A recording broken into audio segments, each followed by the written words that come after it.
Where to start and what to read? This might be the questions of you all while looking at Sanhita or the CCM syllabus issued to you. If the answer is yes, then you are at the right place. When it comes to Ayurveda, many people around us don't know what actually Ayurveda is all about and the various concepts of it. For living and practicing this ancient science of life, we have to understand it thoroughly. And same is the purpose of mind. So let's begin the process of learning.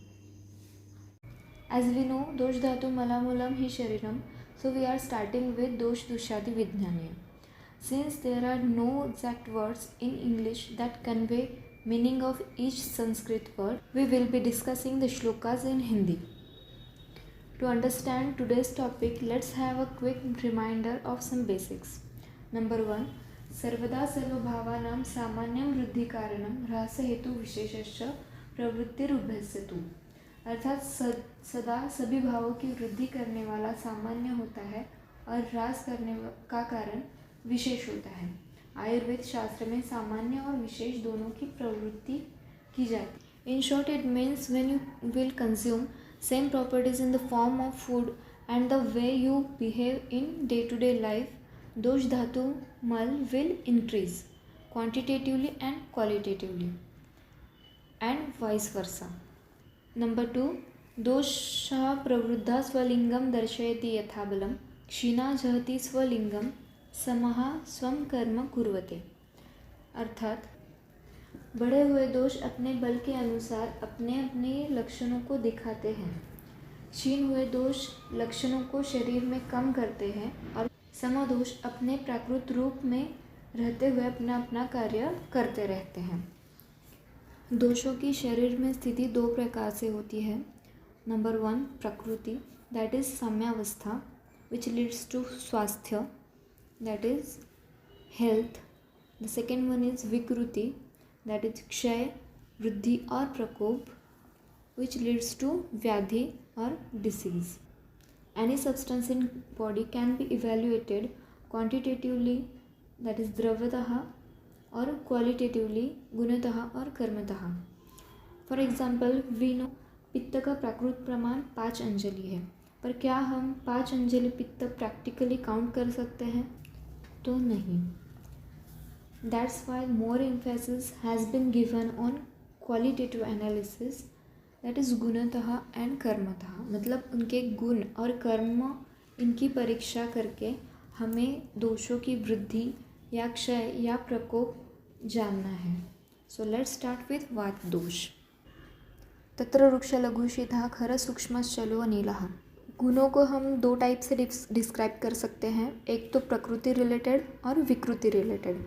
As we are talking about विकृति विज्ञान, we'll take the examples of विकृति. तो वात के ये जो गुण हैं इनको हमको इवेल्युएट करना है when we are examining the patient. Patient जब हम देखते हैं तो उनकी जो संप्राप्ति है वो सूक्ष्म संप्राप्ति समझने के लिए हमें दोषों के जो गुण हैं वहाँ तक संप्राप्ति को समझना आवश्यक होता है. इसलिए make sure that you know this all गुण ऑफ ईच एंड एवरी दोष. द फर्स्ट वन इज रुक्ष शोषणी रुक्षः. अर्थात जो शोषण करने के लिए कारणीभूत होता है वह रुक्ष गुण है. वात के बारे में जब हम देखेंगे, विकृत वात जब प्रवृद्ध होता है तो उसके वृक्ष गुण से वो धातुओं या फिर जो भी भाव पदार्थ है उनके जो स्निग्धांश है या द्रवांश है उसका शोषण करना अपने वृक्ष गुण से शुरू करता है. नेक्स्ट इज लघु, लंघने लघु कहा है. प्राकृत अवस्था में वात जो है एक उत्साह या फिर जो फ्रेशनेस रहनी चाहिए बॉडी में वो रखने का, एक लाइटनेस बॉडी में रखने का काम वात दोष करता है. वही अगर वृद्ध हो जाए या बढ़ जाए तो बढ़ा हुआ वात जो है सभी भाव पदार्थों का लंघन करना शुरू कर देगा. जब हम प्रैक्टिकली देखते हैं वात व्याधि या फिर कोई भी व्याधि अगर चिरकाल जीर्ण अवस्था में चली जाए तो उसमें धातु क्षय अवस्था हमें देखने को मिलती है. वो इस वजह से है कि जब वात बढ़ता है तो वो धातुओं का क्षय करता है, और जब धातुओं का क्षय होता है तो ऑटोमेटिकली वात प्रकोपित होता है। तो ये साइकिल कंटिन्यूअसली चलता रहता है जीर्ण व्याधियों में। नेक्स्ट वन इज शीत स्तंभने हिमः। वात प्रकोप के जो हम लक्षण देखते हैं या फिर जो व्याधियाँ वात के वजह से होती है, उसमें जो स्तंभ या फिर ग्रह जो लक्षण हमको दिखता है वो वात के शीत गुण से दिखता है। नेक्स्ट वन इज खर लेखने खराः। इट मीन्स डीजनरेशन और स्क्रैपिंग। हम लोग देख कि ओल्ड एज जो 60 अबव लोग होते हैं उनमें वात प्रकोपित होता है या फिर वो वात प्रकोप होने का काल है। तो उस एज में जो डीजनरेशन की प्रोसेस होती है वो वात के खर गुण या फिर लेखन की वजह से होती है। नेक्स्ट इज सूक्ष्म गुण विवरणे सूक्ष्मः। वात का जो गमन एक स्रोत से दूसरे स्रोत में होता है वो बहुत इजीली होता है, क्योंकि उसमें जो सूक्ष्म गुण होता है उस वजह से। प्रैक्टिकली जब हम लोग देखते हैं, पेशेंट कंप्लेंट करते हैं कि पेट में गुड़गुड़ाहट होती है या फिर आवाज़ होता है, तो वो वात जब एक स्रोत से दूसरे स्रोत में जाता है तब ये लक्षण हमको दिखाई देता है, और वो उसके सूक्ष्म गुण के वजह से वो सूक्ष्म स्रोतोगामी है। At the cellular level it can reach very easily. Next one is चल गुण। अगर हम वात दोष के कर्म देखें या फिर बढ़ जाने के बाद उसके लक्षण देखें तो उसमें गतिशीलता एक हम लोगों को दिखाई देती है। और दूसरा एक कहा गया है कि पित्तम पंगु कफम पंगु पंगो मलधातवः। तो वो उनको एक जगह से दूसरी जगह पे लेके जाने का कार्य भी जो है वात दोष करता है, वो उसके चल गुण की वजह से करता है। वात दोष का और एक गुण कहा गया है योगवाही। ये योगवाही जो गुण है वो वात अगर पित्त के साथ रहे या फिर कफ दोष के साथ संप्राप्ति फॉर्म करे तो उनके हिसाब से लक्षण निर्माण करेगा, इस वजह से उसको योगवाही कहा गया है। फॉर एग्जाम्पल, पित्त के साथ अगर वात दोष संप्राप्ति निर्माण करता है तो दाह निर्माण करता है, और कफ के साथ अगर वो संप्राप्ति निर्माण करे तो शीत गुण युक्त हो जाता है। प्राकृत कर्म उत्साहो श्वास निश्वास चेष्टा वेग प्रवर्तने सम्यगत्याश्च धातूनाम अक्षानाम पाठवेन च अनुगृणात्य अविकृतः। मतलब प्राकृत स्वरूप में जो वात है वो अपने कर्म इस प्रकार से करता है। उत्साह मीन्स एक जो एक्साइटमेंट या फिर हर काम करने के लिए जो उत्साह या फिर करने की जो प्रवृत्ति लगती है वो वात की वजह से होती है। श्वास निश्वास चेष्टा मतलब डेली रूटीन में जो हमारी क्रियाएं होती हैं, जैसे कि उठना बैठना चलना फिरना, ये कर्म। वेग प्रवर्तन मतलब जो भूख प्यास, ये जो वेग है या फिर मल मूत्रादि जो वेग है उनकी प्रवृत्ति करने का कार्य जो है वो वात करता है। सम्यगत्याश्च धातूनाम मतलब धातुओं की जो गति है वो प्राकृत रखने का काम भी वात दोष करता है। अक्षानाम पाठवेन च अर्थात जो नेत्रादि इंद्रिय हैं उनके विषय ग्रहण का कार्य प्राकृत स्वरूप से चलाने के लिए वात दोष कारणीभूत होता है। इस प्रकार सारे कर्म करके वात दोष जो है वो अपने शरीर पर कृपा करता है, ऐसा इसका अर्थ है। ये तो हो गए वात के प्राकृत कर्म। अभी इसके बाद क्या होगा, अगर कोई व्यक्ति प्राकृत रूप से आहार विहार सेवन कर रहा है, वह स्वस्थ व्यक्ति है, तो ये क्रियाएं जो हैं वो प्राकृत रूप से चलती रहेंगी। पर अगर वात या फिर किसी भी दोष के समान गुण धर्म वाले आहार विहार का सेवन यदि अगर कोई व्यक्ति करता है तो उस दोष की वृद्धि होना शुरू हो जाएगा। तो उसके बाद वात जब बढ़ जाता है तो वो क्या कर्म करेगा, जो हमें लक्षण स्वरूप से दिखाई देंगे, उन लक्षणों को कहते हैं वात वृद्धि लक्षण। तो वात वृद्धि लक्षण रुद्धस्तु कुरुते अनिलः कार्शकार्शोष्ण कामित्व कंपानः शकृद्ग्रहान् बल निद्रेन्द्रिय भ्रंश प्रलाप ब्रह्मदीनता। अष्टांग हृदय सूत्र स्थान 11। वृक्ष।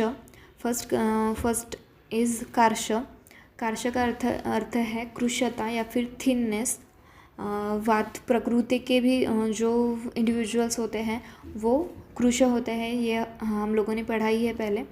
और यहाँ पे जो कार्श है वो वात के वृद्धि की वजह से है। इसका बेस्ट एग्जांपल हम लोग जो देखते हैं, चिरकाल अगर कोई व्याधि किसी व्यक्ति में रह जाए तो उसमें धातु क्षय ये अवस्था रहेगी। तो उस पेशेंट में अगर वो नॉर्मली मीडियम बिल्ड का रहता है तो चिरकाल अगर व्याधि उसमें रहता है तो उसका बिल्ड जो है वो थिन बिल्ड हो जाता है, क्योंकि चिरकाल व्याधि रहने की वजह से धातु क्षय होता है। धातु क्षय की वजह से वात प्रकोप होता है और कार्श लक्षण उसमें दिखाई देता है। Next is कार्ष्ण। कार्ष्ण का अर्थ है कालापन।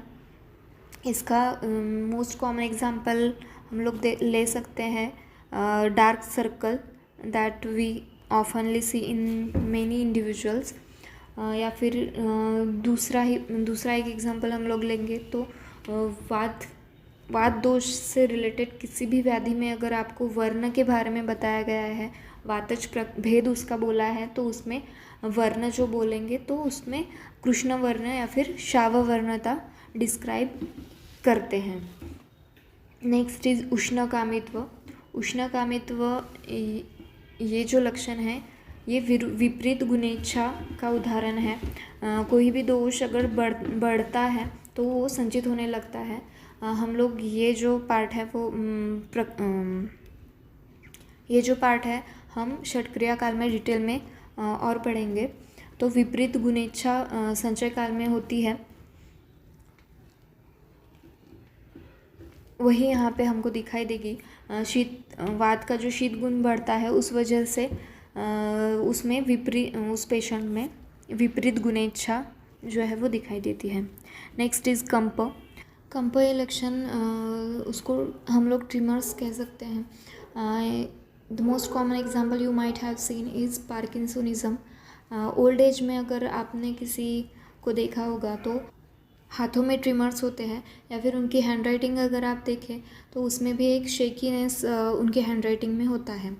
दूसरा एक लक्षण मतलब कंप का उदाहरण हम देख सकते हैं कि नेक रीजन में ग्रीवा कंप भी कह सकते हैं, हॉरिजॉन्टल और वर्टिकल डायरेक्शन।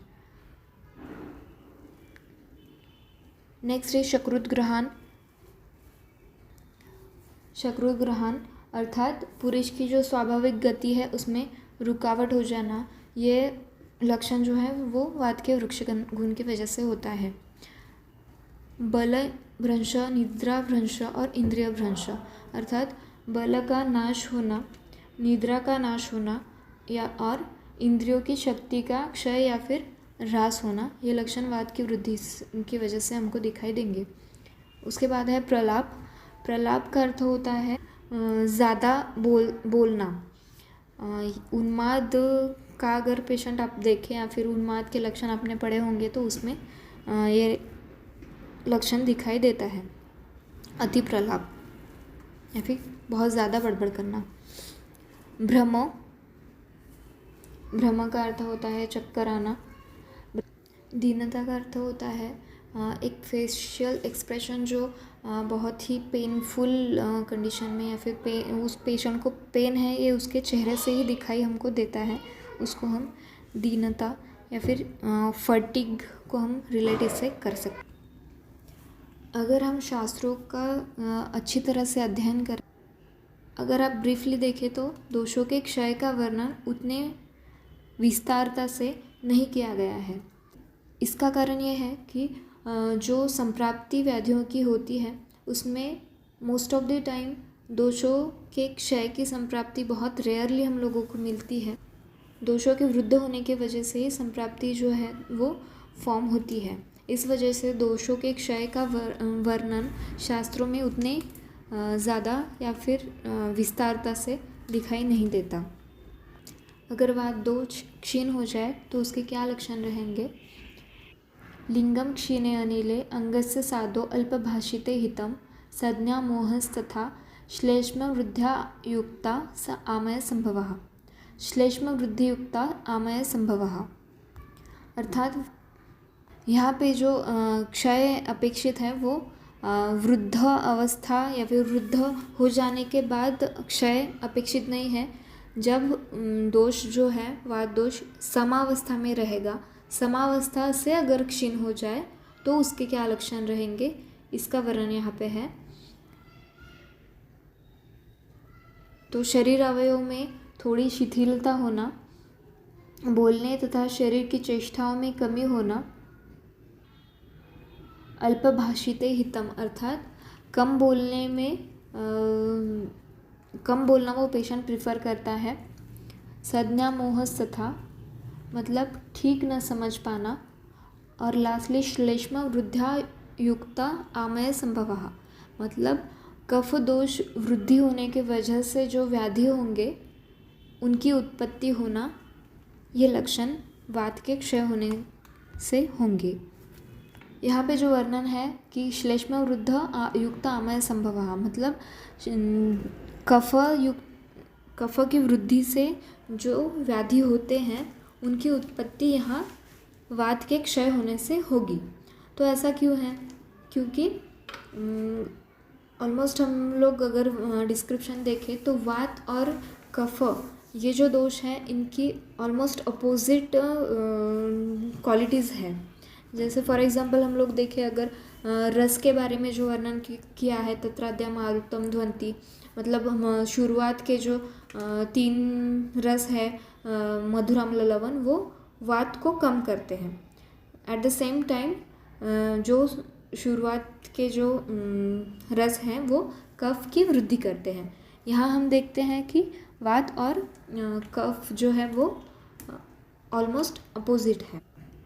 इसके बाद पॉइंट आता है वात प्रकोप। तो आपको ग्रंथों में कहीं भी ये टाइटल नहीं मिलेगा कि वात प्रकोप के लक्षण या फिर वात प्रकोपित वात के लक्षण। इसका वर्णन करते हुए आचार्यों ने उसके मार्ग का वर्णन किया है।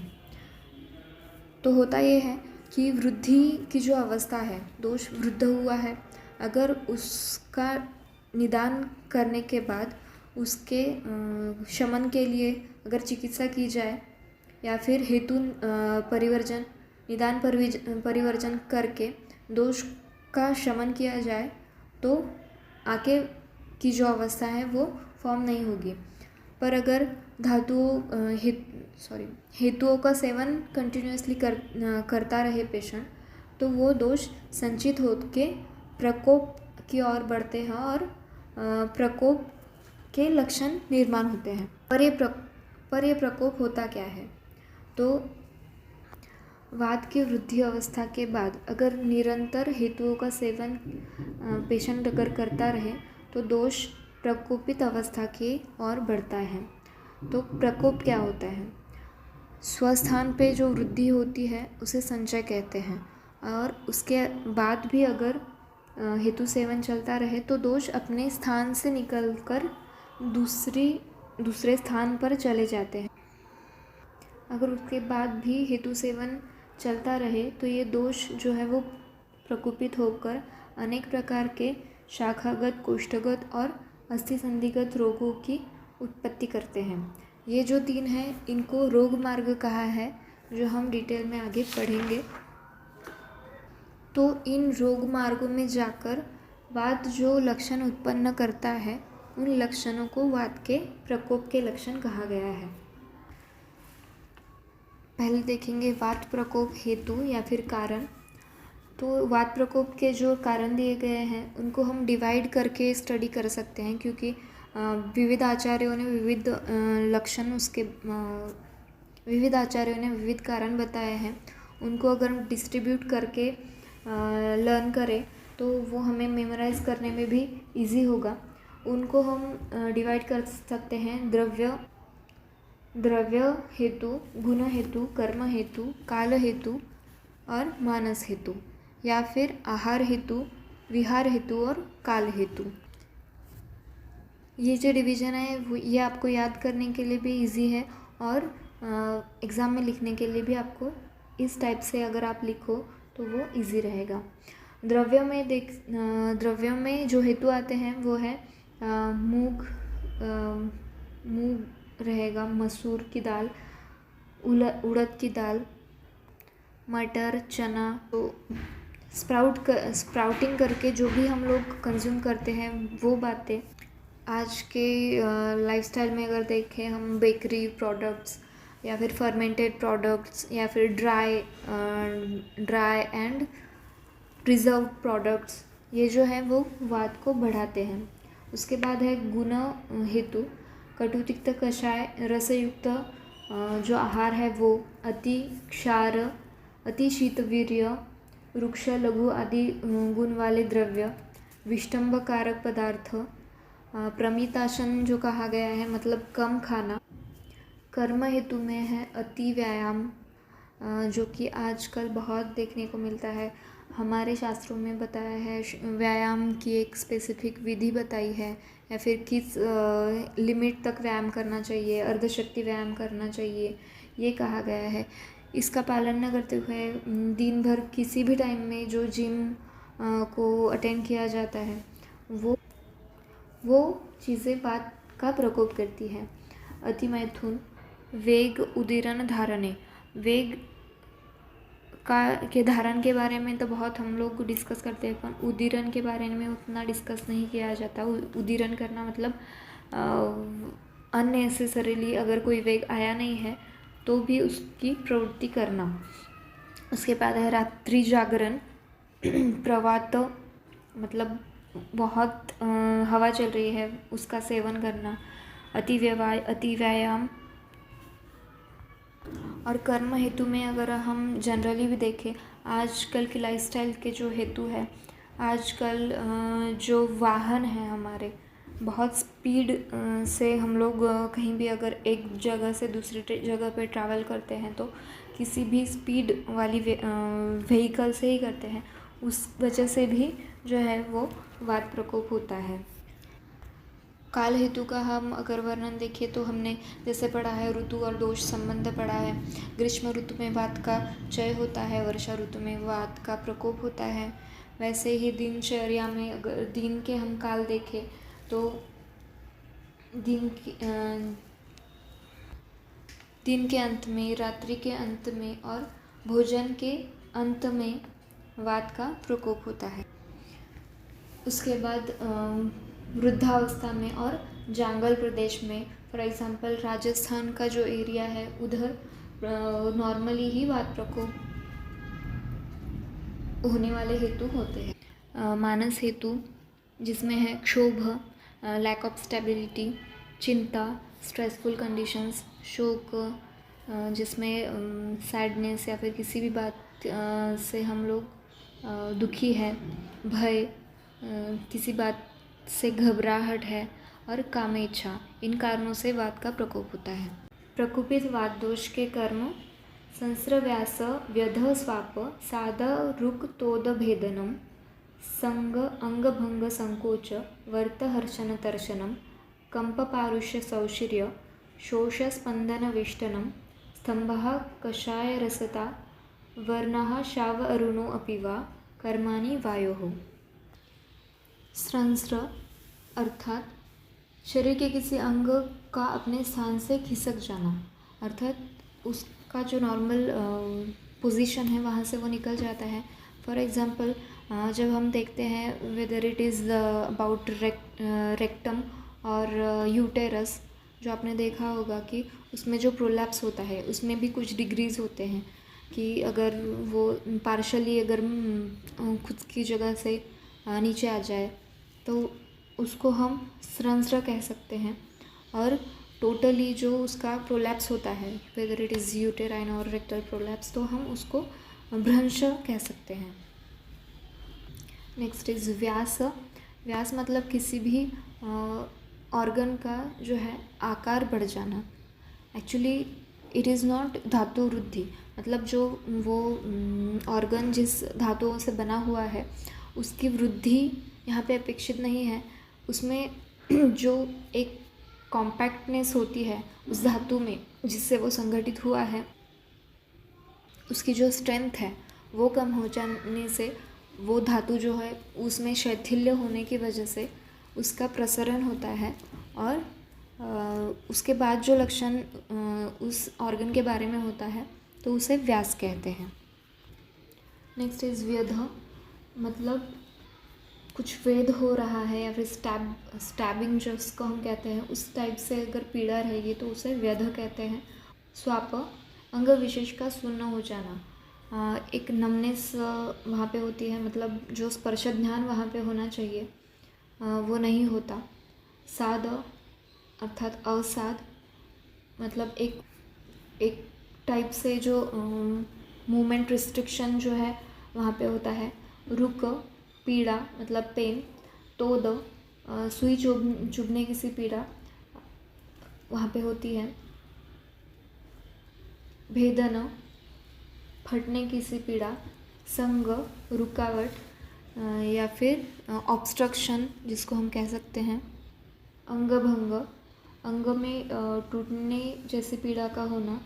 संकोच, सिकुड़ जाना, मोस्टली वात व्याधि के जो हम पेशेंट देखते हैं उनमें पक्षाघात का अगर आप पेशेंट देखें तो उनके जो अफेक्टेड एक्सट्रीमिटीज़ होते हैं उनके संधियों में कुछ काल जाने के बाद जब वो जीर्ण हो जाता है तो उनके जो फिंगर्स होते हैं वो कर्व हो जाते हैं, उसको हम संकोच कह सकते हैं। वर्त अर्थात घूमना या फिर ऐंठना कहा गया है, जो मरोड़ या फिर इस टाइप से जो लक्षण होते हैं, घूम जाना। ट्विस्टिंग टाइप का जो लक्षण है वो इस वजह से हो जाता है। हर्षण अर्थात रोमांच खड़े होना। तर्षण, तृष्णा या प्यास का अधिक लगना। कंप, जो हमने पहले भी डिस्कस किया है, ट्रिमर्स। पारुष्य या फिर खुरदरापन, it is not having evenness. If we are talking about skin, उसमें जो एक इवननेस होता है वो नहीं रहेगा। सौशीर्य का अर्थ है खोखलापन या फिर एक पोरसनेस जो कि हमको अस्थियों में मिलती है। वात अगर वृद्ध हो जाए तो अस्थि सौशीर्य लक्षण हमको दिखाई देता है। शोष अर्थात सूख जाना, ड्राइनेस। स्पंदन, फड़कना, मतलब जो पाल्पेशन है वो ज़्यादा हो जाना। वेष्टन, लपेटना, मतलब किसी चीज़ को अगर बांध दिया जाए तो जो सेंसेशन होगा उस टाइप का सेंसेशन उस पेशेंट को रहेगा। स्तंभ, जकड़ जाना, जो कि हम बहुत बार देखते हैं। हनुस्तंभ, मन्यास्तंभ, जो लक्षण होते हैं वो वात के प्रकोपित हो जाने से होते हैं। मुख में कसेलापन होना है। कषाय रसता, मतलब मुख में कषाय रस का होना। वर्ण, शाव अरुणो अपिवा, मतलब शाव या फिर अरुण वर्ण का जो अफेक्टेड पार्ट है उसका वर्ण इस तरफ से ब्लैकिश हो जाना, ये वात प्रकोप का लक्षण है। तो इस तरह से हमें वात की विकृत अवस्था का निदान करना है। अगर इस टॉपिक के इम्पोर्टेंस के बारे में अगर हम देखें तो वात जो है वो एक प्रधान व्याधि है। जैसे कि हमने पहले भी देखा, वात के सिवा कोई भी दोष या फिर धातु जो है अपने स्थान से दूसरे स्थान पे नहीं जा सकता है। इस वजह से जो भी संप्राप्तियाँ होती है उसमें वात का कंट्रीब्यूशन रहता ही है। इस वात के गुणों को और कर्मों को ध्यान में रख के हमें ये फाइंड आउट करना है कि एक्चुअली संप्राप्ति कैसे घटी है, कैसे संप्राप्ति जो है वो फॉर्म हुई है। उसके बाद जो पॉइंट आता है कि वात के जो विविध प्रकार हैं उनके रिलेटेड भी संप्राप्ति होती है। मतलब जैसे वात दोष प्रकोपित हुआ ये जो कहा जाता है तो उसके जो 5 प्रकार हैं उसमें से कौन सा प्रकार जो है वो प्रकोपित हुआ है ये हमको फाइंड आउट करना है जिस वजह से हम जो सूक्ष्म संप्राप्ति है उसका ध्यान ले पाए और अपने निश्चित निदान की ओर जा सकें। एग्ज़ाम पॉइंट ऑफ व्यू अगर हम इस टॉपिक को देखें तो इसमें जो क्वेश्चंस पूछे जाते हैं उसमें फॉर एग्ज़ाम्पल वात वृद्धि लक्षण, पित्त प्रकोप लक्षण, these are for short answers. और मतलब ये जो है वो 3 मार्क्स के लिए आएगा। या फिर अगर एखादा क्वेश्चन ऐसा पूछा जाता है कफ के क्षय वृद्धि प्रकोप लक्षण लिखिए, तो वो 5 मार्क्स के लिए रहेगा. Actually this topic is not asked to you for LAQs, as it is as there are many other topics that are important for the theory, but this topic is very important for as per the practical point of view is concerned. क्योंकि अगर वात या फिर अन्य भी दोषों के बारे में अगर हमें डिटेल में पता नहीं है तो हम कोई भी संप्राप्ति जो है उसके बारे में ब्रीफ नॉलेज हमको नहीं होगा. इस वजह से आपको जो है ये दोषों के बारे में जितने भी टॉपिक्स है या फिर फर्स्ट पार्ट में जो बेसिक है हमारा उसके बारे में जानकारी होना, ब्रीफ स्टडी होना बहुत इम्पोर्टेंट है. So if you like this video then do like, share and subscribe. Also let me know the topics that you are willing to be explained in the comment box below. So let's meet again in the next topic with the next video. Until then, learn